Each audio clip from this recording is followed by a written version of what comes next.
At first, most of them seem shy and hesitant because after all, this might be their first time at Spanish dance or their first experience of dance. But I usually like to make people comfortable and at ease, and we start off gradually with simple steps before heading into a nice little short choreography, building it layer by layer so it is manageable even if you're a complete beginner.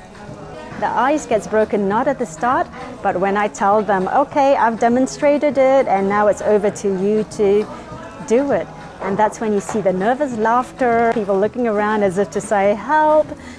But the great thing is that the participants are usually courageous and gung-ho. They've come to have a good time and they're out to give it a go. And towards the end of the session, it's really nice to see them grow their confidence, enjoy themselves.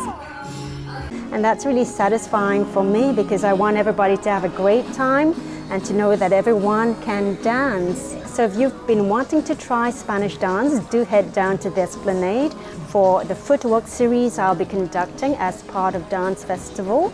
There'll be 5 workshops of different Spanish dance genres for you to choose. Flamenco,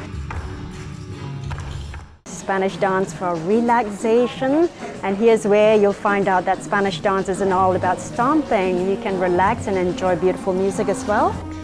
This year I'll also be doing a Pasodoble workshop for parents and kids, so you'll get lots of bonding time together. And finally, we'll have flamenco for tots between 3 to 6 years old. Details are in the link below, so do head down. Nos vemos pronto. See you soon.